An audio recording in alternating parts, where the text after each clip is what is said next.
All right, I'm Justin Calora with Triarii Fitness. Today we're going over the lumbopelvic hip complex, or the LPHC. We're going to go over back pain, hip pain, kind of how to fix it, little movement continuum. We are going to start with self-myofascial release. So with the myofascial release, that's using the foam rollers. We're going to go over our hip flexors. Generally, hip flexors, mainly the psoas, causes a lot of our problems. So we're going to start by rolling the psoas, hip flexors, quadriceps. After that, we're going to do piriformis. I like using the lacrosse ball for this. So we're going to sit on this lacrosse ball. We're going to do a little kind of movement pattern where we're opening the knee up over and over and over. I'm going to do this about 10 times, and then I'm going to move that lacrosse ball and find a different spot and do that again. You can do it where you're sitting on a foam roller. I just find it's a little more uncomfortable for a lot of clients to sit on the foam roller. The lacrosse ball is no joy to sit on either, but it's a little easier to sit on the lacrosse ball than it is to hold yourself up on the foam roller.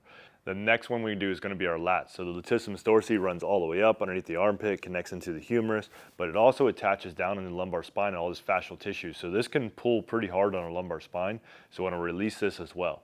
After we get done doing these three with the foam roller, now we're going to go into stretching. So stretching, I like doing a kneeling hip flexor stretch. If you have problems with the patella, being that pressure down on the foam mat, you can do this standing. It's okay. I like the hip flexor stretch kneeling better. If you are more advanced, you don't have any knee issues, you can actually elevate the rear foot, and this will add into a much deeper stretch and kind of get into the psoas more, which is usually the root of our problem. Like I found a lot of times low back pain is really psoas issue.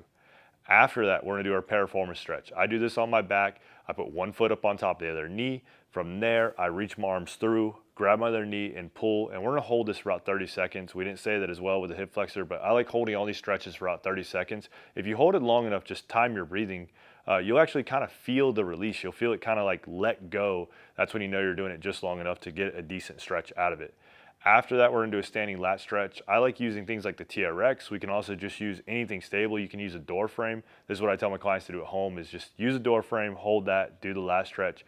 We're going to shift our weight towards the side that we're holding. So if I'm doing my right arm, I'm going to shift my weight to the right, and I'm going to twist my hips away. That would be a really good way to do the lat stretch. After we've done our stretching, it's time to activate. So this isn't like full strengthening exercises, it's just isolated strength. We're activating certain muscles. So because we've already done the foam rolling, we've done the stretching, we now want to strengthen what's the weakest of those, what's the opposing weaker muscles. So the first things we're gonna do is bridges. Bridges are gonna be pivotal.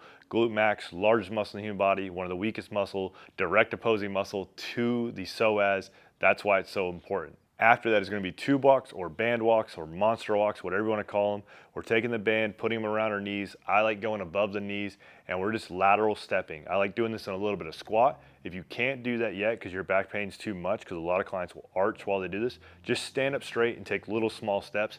I often find people step too far with this, just little tiny steps all the way down. That would be the best way to actually do this. The last one to do is a little activation. It's more like a balance kind of core strengthening thing.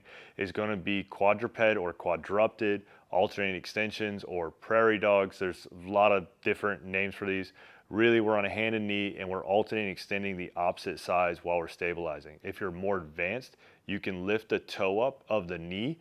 That's a lot harder and a lot more advanced. Really, the prime thing we're trying to do is squeeze the glute, squeeze the core, and stabilize as much as we possibly can. We're gonna do 10, and then switch sides, do 10 on the opposite side, and that'll be our activation. After all that, we're gonna go into our strengthening stuff. So the first thing we're gonna do is bent YTAs. We can do this with dumbbells, we can do it with a band, but I just like using my own arm weight. So we're gonna be in this nice bent athletic position, doing YTAs. It's a full movement pattern, so we do 10 Ys, 10 Ts, and then 10 As. All the while, we're trying to keep our shoulder blades glued back as much as we can in good posture, squeeze the core, that'll keep us from arching our back, which is what hurts anyways.